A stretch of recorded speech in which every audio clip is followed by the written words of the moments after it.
출애굽기 1장 15절에서 22절. 출애굽기 1장 15절에서 22절.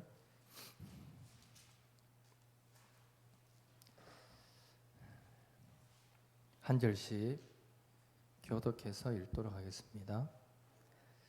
애굽 왕이 히브리 산파 십부라라 하는 사람과 부하라 하는 사람에게 말하여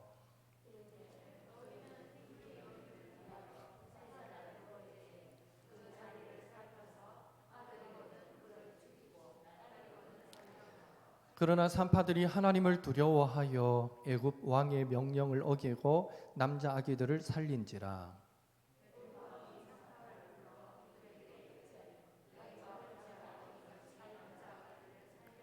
산파가 바로에게 대답하되 히브리 여인은 애굽 여인과 같지 아니하고 건장하여 산파가 그들에게 이르기 전에 해산하였더이다 하매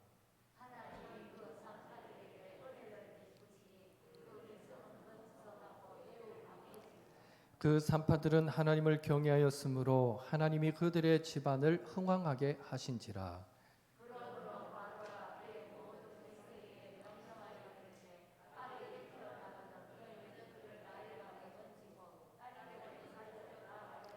아멘. 저와 여러분은 살면서 양자택일의 순간에 놓일 때가 종종 있습니다.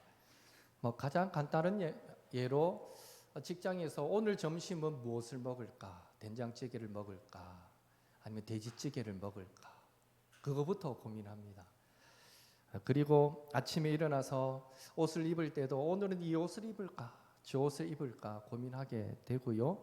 또 산책을 저녁에 가족끼리 산책을 나가도 오늘은 이쪽으로 가볼까? 저쪽으로 가볼까? 고민하기도 됩니다. 그리고 누군가에게 선물을 하기 위해 고를 때도 이것을 살까 저것을 살까 늘 우리는 선택의 기로에 놓일 때가 있죠. 그런데 웬만한 것은 우리가 어떤 것을 선택하든 상관이 없는, 무엇을 선택해도 살아가는데 별 지장이 없는 것들이 대부분인데요. 문제는 우리가 살다 보면 종종 기독교인으로서 심각하게 고려해야 할 선택들이 우리 앞에 한 번씩 놓이게 된다라는 것입니다. 물론 우리들의 선택이 매번 하나님 앞과 사람 앞에서 모두에게 축복과 귀중히 여김과 그리고 사랑을 받는 선택이 되면 더할 나위 없이 좋겠지만, 그러나 살다 보면 하나님과 사람 모두에게 좋기보다는요, 때로는 어느 한쪽을 좋고, 그렇기 때문에 다른 한쪽은 상대적으로 나쁜, 좋지 않은 그런 선택을 해야 할 때도 있는 것입니다. 가령 예를 들어서 하나님이냐 사람이냐, 하나님이냐 물질이냐, 하나님이냐 직장이냐, 하나님이냐 가정이냐 등등의 이런 선택, 구체적인 예들은 들지 않았지만 그런 류의 선택의 기로에 놓일 때가 있다는 거죠. 오늘 본문을 보면 히브리 산파인 이 십부라와 부하 역시 양자택일의 갈림길에 서 있음을 보게 됩니다. 그녀들의 그 신앙의 태도를 오늘은 함께 살펴보면서 잠시 은혜 받는 시간 되기를 원합니다. 야곱의 가족이 애굽에 정착한 지 400년이라는 시간이 지났습니다. 이스라엘은 하나님의 은혜로 이제는 애굽 나라조차도 무시 못할 만큼의 큰 민족을 이루게 되었습니다. 그러는 사이에 애굽에는 요셉을 알지 못하는 새로운 왕조가 들어서게 되었고요. 이젠 이스라엘이 애굽의 위협이 된다라고 판단하여 점점 이스라엘을 향한 탄압이 갈수록 거세어졌습니다. 어떻게 하면 저 이스라엘 백성들의 인구 성장을 감소시킬 수 있을까? 고민한 끝에 애굽은 이스라엘 백성에게 아주 힘든 일들을 시키면 자연스럽게 일하다가 사고도 날 것이고 죽을 것이고 그러다 보면 인구도 자연스럽게 감소하지 않겠는가? 여러 가지 고민 끝에 아주 힘든 일을 시키자. 그렇게 국고성도 짓게 만들고 힘든 노동을 시켜보았지만 그래도 그 인구 성장을 억제시킬 수가 없었습니다. 결국 차마 인간적으로 할 수 없는 비인간적인 계획을 세우게 되는데, 그것이 바로 태어나는 아기를 이렇게 살펴봤다가 여자 아기면 살려두고 남자 아기면 태어나는 아기를 받는 그 순간에 죽이게 만드는 그런 남아 살해 정책을 펼쳤습니다. 이 일을 위해서 오늘 본문에 보면 바로는 히브리 산파 시브라와 부하 두 사람을 불러서 히브리 여인이 사내 아이를 낳거든 모두 죽이라라고 엄한 명령을 내리게 됩니다. 당시에 이래 자료를 찾아보니까 이제 출산할 때 의자가 있어요. 이 해산하는 의자, 나무 의자처럼 된 의자에 앉아서 그 의자에 앉은 부분이 바닥이 뚫려 있는데 앉은 상태로 힘을 줘서 그 의자 밑으로 떨어지는 아기를 받는 그런 식의 출산을 했다고 합니다. 그러니까 뭐 주변이 가려졌으면 그 산파들이 아이를 받는 척하다가 목을 조른다든지 충분히 받는 척하면서 죽일 수 있는 그런 상황이었습니다. 본문에는 바로가 이 명령을 내릴 때에 이 히브리 산파들에게 뭐 다른 말을 했다는 설명이 없지만 우리가 충분히 추측할 수 있는 것은 바로는 분명 시브라와 부하를 불러서 사내 아이가 태어나거든 죽여라 라고 명령을 할 때에 만약에 너희들이 내 말을 잘 들으면 너희들에게 엄청난 부도 주고 명예도 줄 것이다 라는 어쩌면 그런 약속을 했을 수 있고요. 또 만약에 내 말을 듣지 않으면 너희들 삼족을 멸하겠다 이런 협박도 함께 하지 않았겠는가라는 생각을 해봅니다. 복을 약속하기보다는 협박 위주였을 것이다 라고도 논리적으로 생각해 볼 수 있는 것은 이 노예 민족이잖아요. 살려만 두는 게 어딥니까? 뭐 어떤 빌미를 잡아서도 죽일 수 있는데 살려만 둬도 어딜까요? 그런 의미에서 내 말 안 들으면 어떻게 되는지 알지? 하고 분명하게 압박을 가했을 것입니다. 만약 저와 여러분이 그 당시에 시브라와 부하였다면 우리는 바로의 이 유아 살해 명령에 어떻게 반응했을 것 같습니까? 저는 이런 질문을 늘 던지면서 감사한 것은 내가 그때 그 당시에 그 사람이 아니어서 감사하다 이런 생각을 해봅니다. 왜냐하면 저는 제 자신을 잘 알거든요. 참 내가 가진 믿음으로 어떻게 그렇게 할 수 있었을까라는 생각을 늘 하기 때문에 내가 시브라와 부하가 아니어서 다행이다 이런 생각을 해볼 때가 많습니다. 당시 바로는 그의 말 한마디면요 한 개인뿐 아니라 한 민족까지 멸망시킬 수 있는 절대 권력을 가진 자였으므로 결코 이 바로의 말을 무시할 수 없었을 것입니다. 만약 가족을 죽이겠다는 바로의 협박까지 받았다면 여러분은 그 바로의 명령을 듣고 과연 거부하기가 쉬웠겠는가라는 것이죠. 17절 함께 읽겠습니다. 그러나 산파들이 하나님을 두려워하여 애굽 왕의 명령을 어기고 남자 아기들을 살린지라. 놀랍게도 시브라와 부하는 바로의 명령, 그 명령을 어기고요 사내 아이를 살려주게 됩니다. 이것은 분명 시간이 얼마 지나지 않아서 금방 들통이 날 수밖에 없는 행동이었고요. 자신들의 이런 행동으로 인해 모든 가족이 죽임을 당할 수밖에 없는 그런 선택이었다라는 것을 그녀들 스스로도 잘 알았을 텐데 그녀들은요 바로의 명령을 어겨가며 히브리 사내 아이를 살려냈던 것입니다. 여러분 시브라와 부하는 바로가 무섭지 않았을까요? 분명 아닙니다. 엄청 무서웠을 것입니다. 그렇다면 두려웠음에도 불구하고 바로의 명령을 어길 수밖에 없었던 이유가 무엇인가라는 것인데요. 17절에 그 이유가 나옵니다. 한 번 더 같이 읽습니다.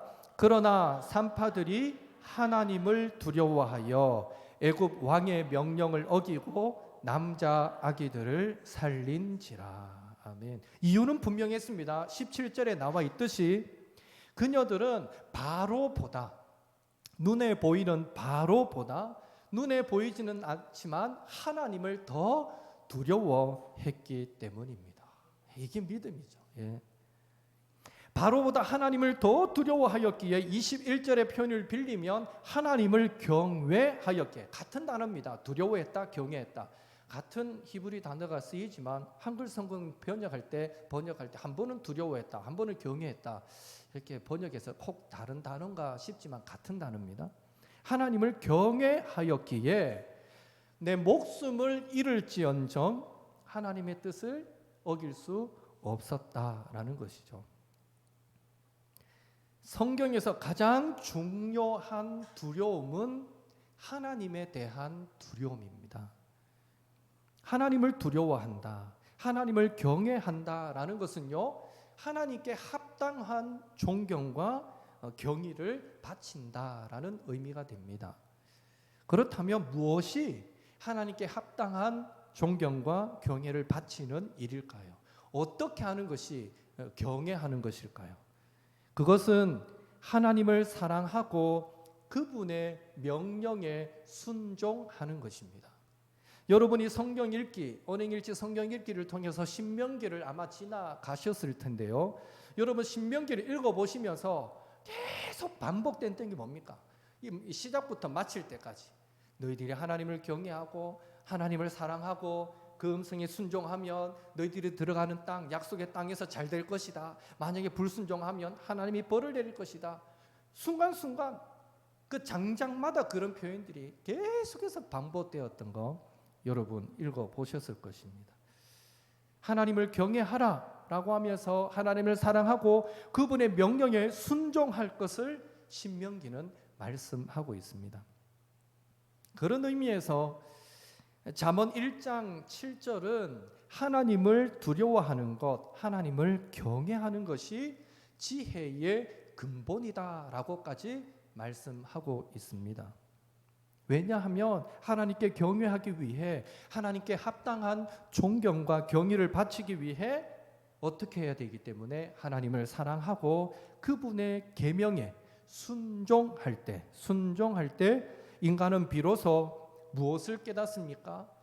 하나님께 대한 인간의 반항이 무익하다, 하나님께 대한 인간의 대항함이 무익하다라는 것을 깨닫고요. 동시에 하나님께 대한 합당한 경외에서 비롯되는 평안, 하나님께 대한 합당한 경외에서 비롯되는 평안이 모든 압도적이고 위협적인 상황들에 직면한 공포의 두려움을 물리칠 수 있는 가장 강력한 힘이다라는 것을 깨닫는 그런 지혜를 얻게 되기 때문입니다. 하나님을 두려워하게 될 때, 하나님을 경외하게 될 때 우리를 압박해오는 세상의 그 모든 공포를 이길 수 있는 힘을 얻게 된다라는 것이죠.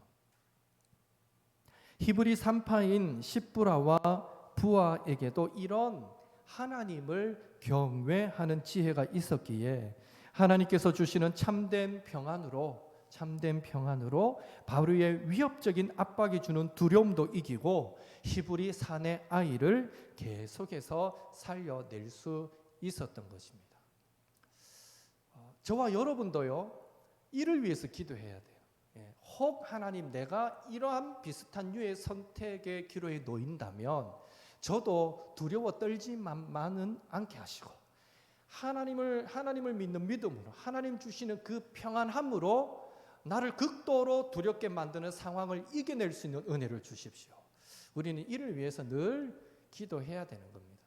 사실은 우리는 지금 당장 그러한 압박을, 그러한 두려움을 받지 않기 때문에 과연 내가 그 상황에 그럴 수 있을까? 우리 자신을 보면서 혹 회의할 수는 있어요. 혹 의심할 수는 있어요. 그러나 우리가 늘 그때를 위해 기도하고 하나님 나에게 믿음 주시옵소서, 성령을 부어 주시옵소서 늘 우리가 기도로 무장되어 있으면요, 저는 분명히 확신하는 것은 그 비슷한 유의 상황에 닥치게 될 때 내 안에 언제 이런 믿음이 있었나 할 만큼 담대해지고 하나님의 나라를 위한 십자가의 길, 순교자의 삶을 살아가는 그 자리에 저와 여러분이 분명히 서게 될 줄로 믿습니다. 예, 순교하시는 분들이 왜 할 수 있을까요? 평소에 그분들 순교 생각만 하면 겁도 났겠죠. 나는 죽어도 못할 것 같아요 라고 생각했을 거예요. 그러나 늘 기도하고 하나님 앞에 의지했을 때 막상 순교의 직전에 그 상황에 당면하게 되니까요, 담대하게 그 길을 걸어갈 수 있게 되는, 이건 하나님 주시는, 그저 하나님 부으시는 은혜다라고 밖에 말할 수 없는 거예요. 오늘 시프라와 보아도 그 바로의 위협, 사실 하나님은 보이지도 않잖아요. 예, 뭐 하나님이 나타나서 야 그거 거부하면 내 너 도와줄게 음성을 들려주신 것도 아니에요. 눈에 보이는 바로 군사들 옆에 세워놓고 감시하고 얼마나 두려웠겠어요. 그런데도 그 바로의 그 두려움, 공포를 물리치고 사내아이를 살렸다. 이건 하나님 주시는 은혜 그 자체고 평안 그 자체였다라고 말할 수 있는 것입니다. 이런 히브리 산파들의 믿음의 자세를 우선순위와 관련하여 말한다면 그녀들의 삶의 우선순위는 자신의 생명과 가족의 생명과 그리고 세상의 부귀 영화에 있지 않고요, 오직 먼저는 하나님께 있고 하나님의 말씀에 순종하는 것에 있었기에 그 외의 부차적인 것들은 잃는다 하더라도 하나님을 향한 믿음을 절대로 포기할 수 없었던 것입니다. 그렇다면 이처럼 목숨을 걸고 하나님을 경외하였던 이 히브리 산파들에게 하나님 주신 복이 무엇일까요? 예. 적어도 오늘 본문을 통해서 이 산파들은 세 가지 복을 받았다라고 말할 수 있습니다. 먼저 18절 19절 같이 읽겠습니다. 애굽 왕이 산파를 불러 그들에게 이르되 너희가 어찌하여 이같이 남자 아기들을 살렸느냐? 산파가 바로에게 대답하되 히브리 여인은 애굽 여인과 같지 아니하고 건장하여 산파가 그들에게 이르기 전에 해산하였더이다 하매. 예상했던 대로 바로는 그녀들을 불러서, 금세 들통이 났죠. 바로는 그녀들을 불러서 왜 내 명령에 순종하지 않았냐라고 문책하게 됩니다. 상식적으로 생각해봐도 노예 취급당했던 히브리 산파 두 사람은 바로에게 있어서는요, 아무런 힘도 없는 미약한 존재, 즉 파리 목숨과도 같은 그런 존재였기에 살아있던 신으로 불려졌던 바로의 명령을 어겼다라는 것은 당연히 이 죽임을 당할 큰 범죄였습니다. 그러나 놀랍게도 히브리 산파들은 바로의 명령에 불순종하였음에도 무사할 수 있었습니다. 다시 말해 히브리 여인은 건장해서, 히브리 여인은 애굽 여인과 달라서 아주 건강해서 산파들이 자기들이 도착하기 전에 이미 해산하여서 아기를 떡하니 안고 있는데 어떻게 죽일 수가 있습니까? 하고 사실은 말도 안 되는 핑계를 늘어 놓았음에도 이게 거짓이었을지 사실이었을지는 몰라요. 예. 실제로 정말 건장해가지고 흔히 하는 말로 뭐 태동이 느껴지면 힘만 팍 주면 쑥 애가 막 나와가지고 시간이 걸릴 것도 없고 정말 그랬는지 모르겠어요. 하나님의 은혜로 정말 그랬는지는 모르겠지만 그렇다면 히브리 이 산파들이 했던 말은 거짓말이 아니에요. 진짜예요. 이제 애가 막 신호가 온다 싶어 빨리 산파들을 불러와라 하는 사이에 뭐 애가 가든지 남편이 가든지 산파들을 찾으러 갔다가 오면 적어도 뭐 한 10분 20분 걸릴 거 아닙니까? 그새 뭐 힘 딱 줘서 애 낳았으면 거짓말 아닌 거죠. 그런데 그래도 진통이 오고 좀 시간이 걸리고 상식적으로 그렇게 빨리 아기를 낳을 수 없다라고 전제하면 이거는 누가 들어도 뻔한 핑계고 거짓말이라는 것을 다 알 수 있는 그런 말을 함에도 불구하고 여러분, 이 바로가 히브리 산파의 말을 액면 그대로 순진하게 믿었을까요? 가니까요, 나았던데요. 이거 여러분 같으면 믿겠습니까? 순진하게 그대로 믿지 않을 거예요. 분명 이거 거짓말하는 거다. 그렇게 생각했을 것입니다. 그러나 놀라운 사실은 이 산파들이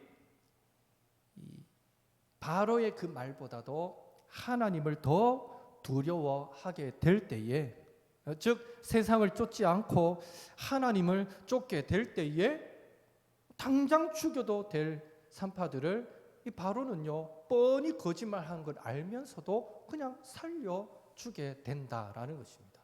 이게 첫 번째 그녀들에게 임한 하나님의 은혜입니다. 죽어야만 하는데, 바로가 죽여야 하는데 살려주는 거예요. 뻔히 거짓말하는 걸 알면서도 살려주는, 그건 하나님의 은혜죠. 100% 하나님께 하나님을 경외한 그녀들을 향한 은혜였습니다. 이해 안 되는 은혜죠. 이건 이해 안 되는 일이죠. 하나님의 은혜는 여기서 그치지 않습니다. 21절 같이 읽겠습니다. 그 산파들은 하나님을 경외하였으므로 하나님이 그들의 집안을 흥왕하게 하신지라. 산파들은 자신의 목숨도 보존했을 뿐 아니라 그녀들의 집안, 그녀들의 가문까지도 하나님께서 흥왕하게 해주시는 복을 받았습니다.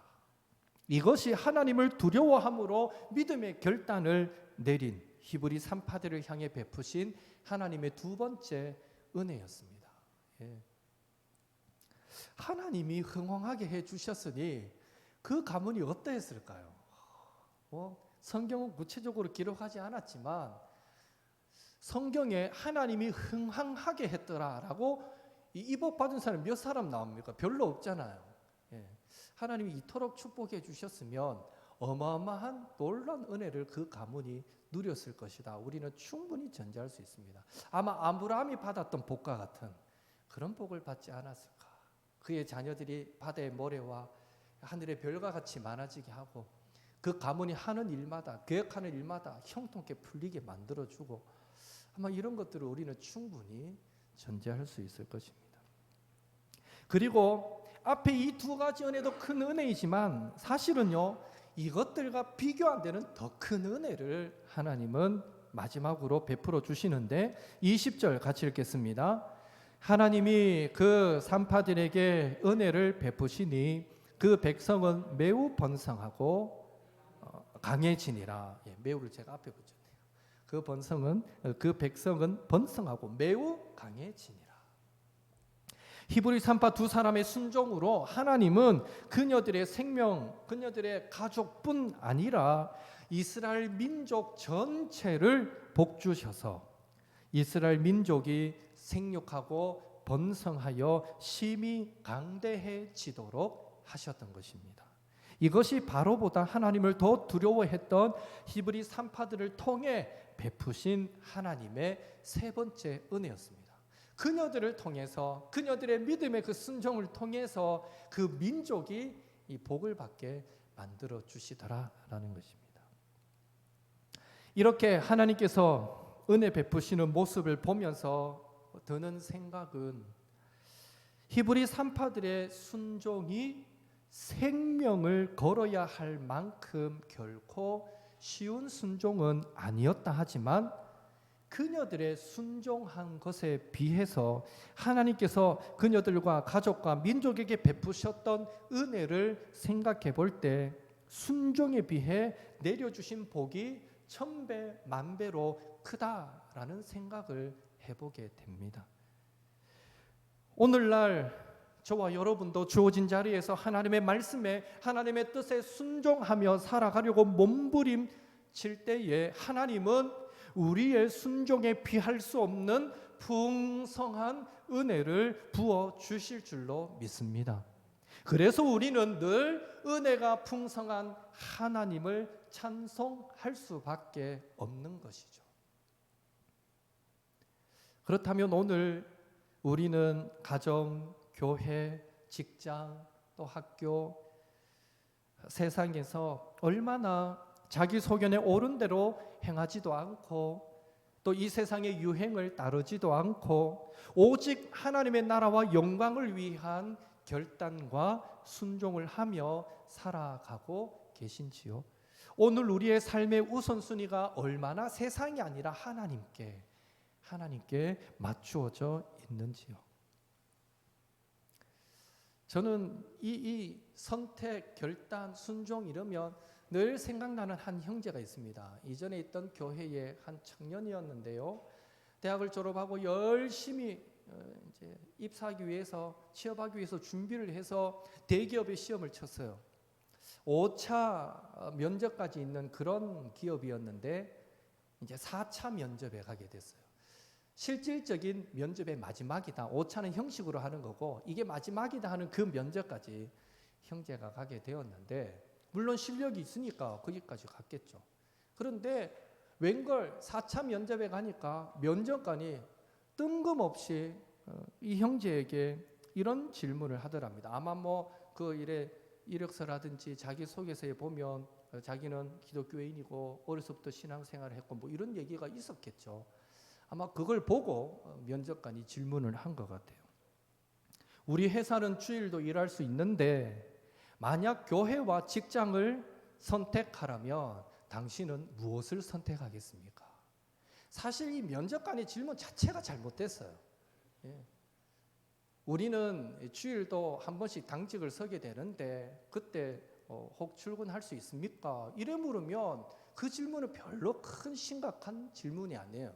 그런데 전제는 우리 회사도 주일 일할 수 있는데 전제를 붙이고 뒤에 질문이 사실은 이 친구의 믿음의 야성을 건드린 거예요.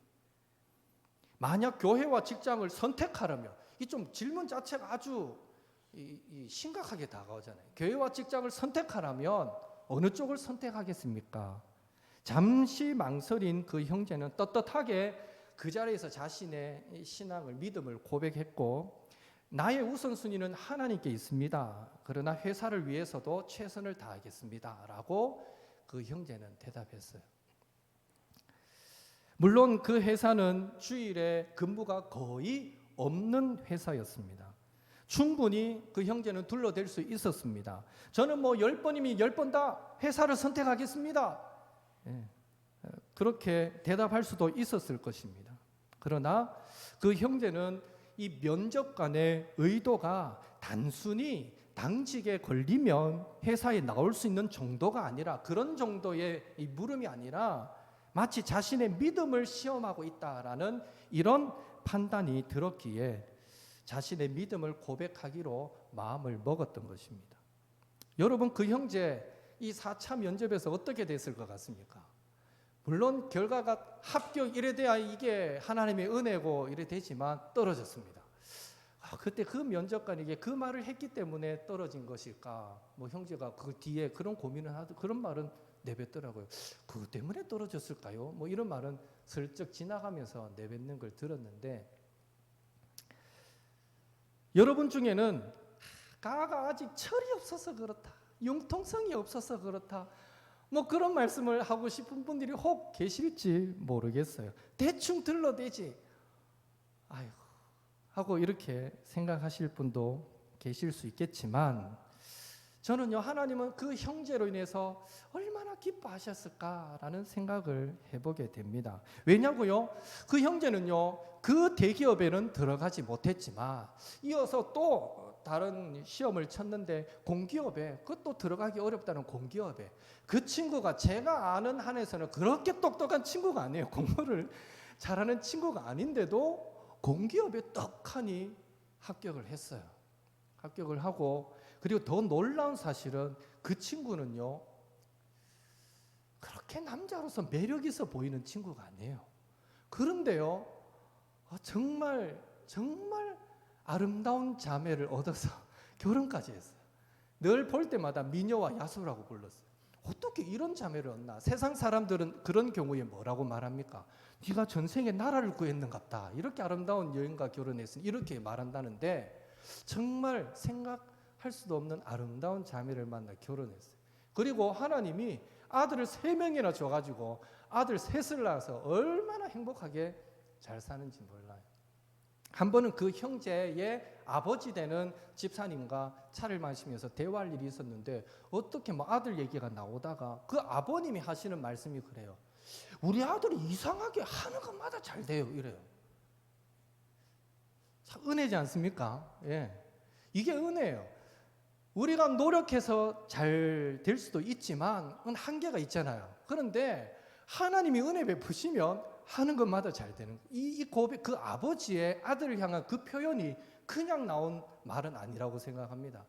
이 형제가 하나님 앞에 내가 믿음으로 살겠다. 적어도 내 믿음의 시험을 받는 자리에서는 나는 하나님을 선택하겠다라는 그 믿음을 고백했기 때문에 하나님이 그렇게 복 주시는 거 아닌가. 저는 개인적으로 그 뒤에 그 형제를 지켜보면서 하나님이 정말 복 주시는구나, 함께 하시는구나 라는 것을 느껴본 적이 있습니다. 복음송 중에 십자가의 길 순교자의 삶이라는 찬양이 있는데요. 그 곡 후렴구에 보면 이런 가사가 있습니다. 하나님의 사랑이 영원히 함께하리.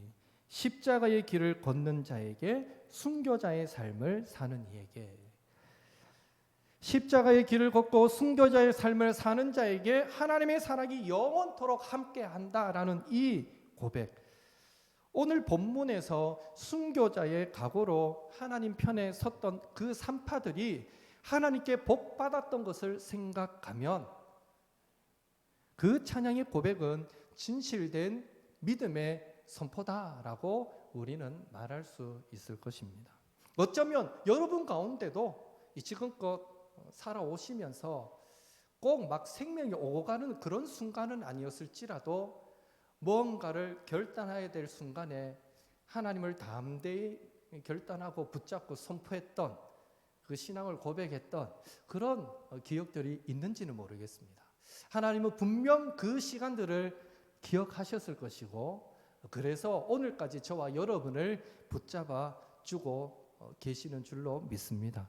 바라기는 오늘 수요 규대에 주님의 전을 찾은 저와 여러분 이후로도 날마다 저와 여러분의 삶의 우선순위를 하나님께 두시고 필요하다면 우리 믿음의 결단과 순종으로 하나님의 뜻 가운데 달려가심으로 설령 그 길이 십자가의 길이고 그 삶이 순교자의 삶이라 할지라도 결단하여 순종하는 그런 모든 자리마다 풍성한 하나님의 은혜 책임져 주시고 인도해 주시고 채워 주시는 그런 하나님의 은혜를 누리며 살아가시는 우리 옥토의 성도님들 되시기를 예수님의 이름으로 축복합니다.